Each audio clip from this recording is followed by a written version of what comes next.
Discovering the Horseman Within with Ken McNabb has been brought to you by Weaver Leather.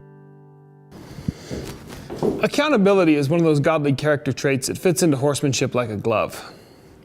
Really, what is accountability? Accountability is being aware of my actions and being willing to take responsibility for the results of my actions.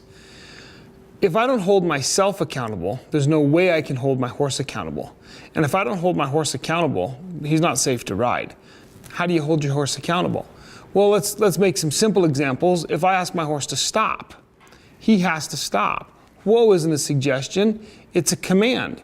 So if he doesn't stop, then I have to hold him accountable for missing the cue, and I pick up on him, increase the pressure, cause him to work harder and say, hey, you missed the cue, you should have stopped.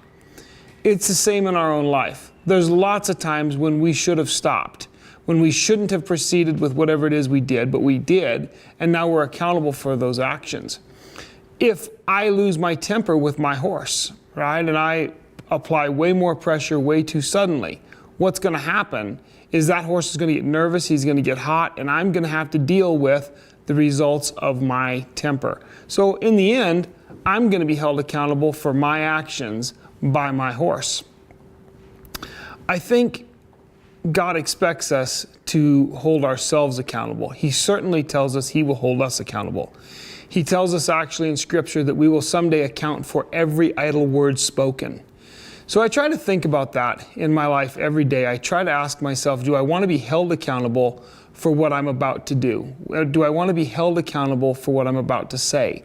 If I hear this recorded back to me, recorded and played back to me, am I going to cringe or am I going to be okay with it? Several years ago, I came up with the concept of no regrets horsemanship. Actually, it was in 2008, prior to my trip to Road to the Horse. My thought was, I don't want to do anything with my horse that I'm going to regret later. And I try to look at that in my whole life. I look at my whole life and say, I don't want to do something here that I'm going to have to be held accountable for. I don't want to do something in my actions that's going to disappoint you and you're going to come up and say, hey, what did this mean? And I encourage people to try to live that way. Certainly we make mistakes. Certainly we have regrets.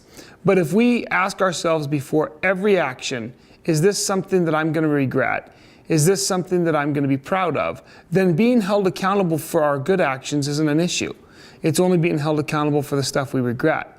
If we live our life in such a way that we try to have no regrets, then we know we're living our life in such a way that it's actually going to bring glory and honor to God.